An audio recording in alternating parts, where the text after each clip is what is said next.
Hello friend, আমি doctor Ratan Kumar Pal অন্যদিনের মতো আজকেও আপনাদের সামনে হাজির হয়েছি। তো বন্ধুরা, এমন কিছু মানুষ আছে যারা এই অ্যালার্জির মতো সমস্যায় কিন্তু ভুগছেন বা অ্যালার্জির প্রবণতা মানুষ।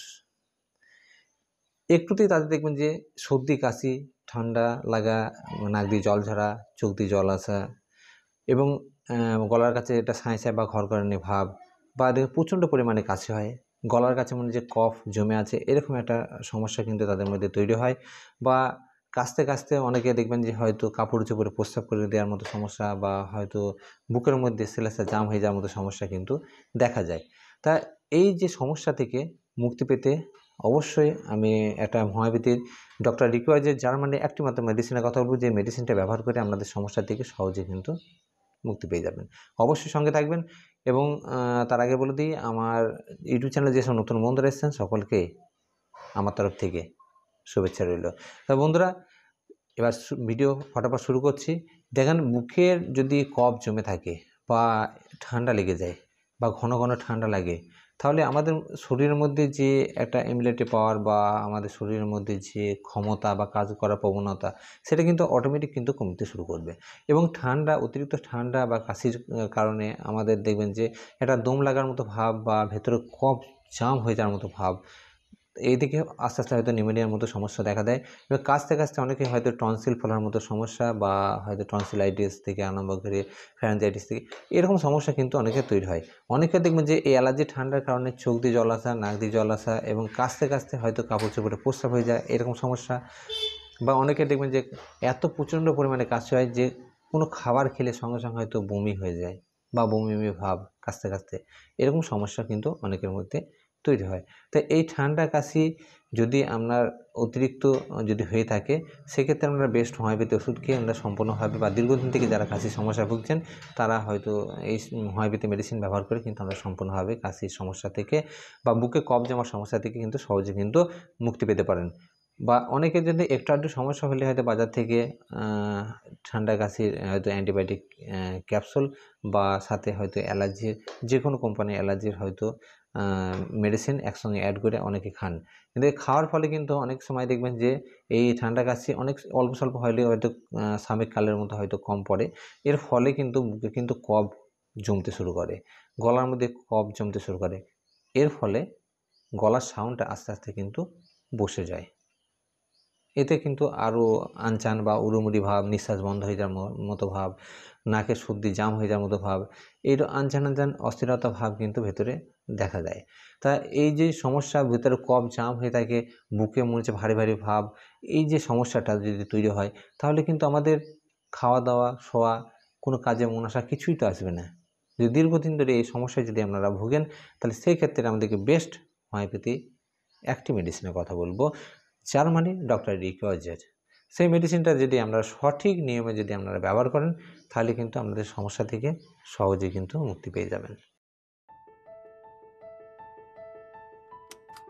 বাচ্চাদের মধ্যে যদি কফের সমস্যা যদি দীর্ঘদিন ধরে থাকে, তাহলে বাচ্চাদের নিউমোনিয়া ভাব কিন্তু লেগে থাকে, বা নিউমোনিয়া হবার চান্সটা কিন্তু বেশি থাকে। এখানে ভেতরে কফ যদি দীর্ঘদিন ধরে থাকে, সেই কফ যদি ক্লিয়ার না হয় বা বুকের কফ যদি বের না হয়, সে উঠেই হোক বা পায়খানা দিয়ে নেমে হোক, যদি ক্লিয়ার না হয়, তাহলে কিন্তু বুকের মধ্যে কিন্তু একটা জাম ভাব কিন্তু অবশ্যই থাকবে।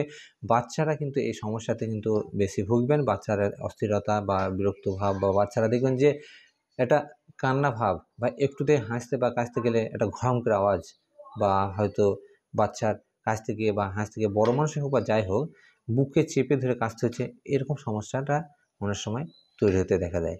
বা হয়তো খাবার দাবার ঠিকমতো রুচি থাকে না, বা হয়তো এই প্রচণ্ড কাশি বা কফ জমার জন্যে হয়তো মনের ইচ্ছা থাকলে হয়তো আপনি কোনো ঠান্ডা জিনিস বা কোল্ড ড্রিঙ্কস জাতীয় জিনিস, বা কোনো পলিউশন বা ধুলো বালি বা কোনো জায়গায় যাওয়া মাত্রই কিন্তু প্রচণ্ড পরিমাণে কাশি সেখানে শুরু হয়ে যায়। তাহলে এই যে সমস্যা থেকে মুক্তি পেতে অবশ্যই আপনাকে জানতে হবে সেই গুরুত্বপূর্ণ জার্মানির হোমিওপ্যাথি মেডিসিনটি, এবং সেই মেডিসিনটি যদি সঠিক নিয়মে ব্যবহার করেন, আপনারা এই যে সর্দি কাশি, এই যে অ্যালার্জির সমস্যা থেকে এবং বুকে কফ জমার সমস্যা থেকে আপনারা চিরতরে মুক্তি পাবেন। গুরুত্বপূর্ণ সেই হোমিওপ্যাথি মেডিসিনটির নাম জার্মানির ডক্টর রিকজের R9, এই হোমিওপ্যাথি মেডিসিনটি। ডক্টর রিকোয়ার্জের জার্মানি R9 এই হোমিওপ্যাথি মেডিসিনটি আপনারা অবশ্যই হোমিওপ্যাথি মেডিকেল স্টোর বা অনলাইন থেকে কিনতে পারেন। কেনার সময় অবশ্যই সিল ফাইল এবং অবশ্যই ডেটটা দেখে কিন্তু কিনবেন। এই মেডিসিনটিকে বাচ্চাদের ক্ষেত্রে আপনারা 5 ফোঁটা করে একটু সামান্য জলে মিশিয়ে 2 চামচ জলে 5 ফোঁটা মিশিয়ে আপনারা সারাদিনে 4 থেকে 5 বার, আপনার সমস্যা বেশি থাকলে 5 বার ব্যবহার করতে পারেন, নাহলে দিনে 4 বার আপনারা অবশ্যই ব্যবহার করতে পারেন বাচ্চাদের ক্ষেত্রে। বড়দের ক্ষেত্রে 10 ফোঁটা করে আধ কাপ ঠান্ডা জলে মিশিয়ে দিনে 4 বার ব্যবহার করতে পারেন। যদি কাশির সমস্যা বেশি থাকে তাহলে আপনারা 5 বার ব্যবহার করতে পারেন।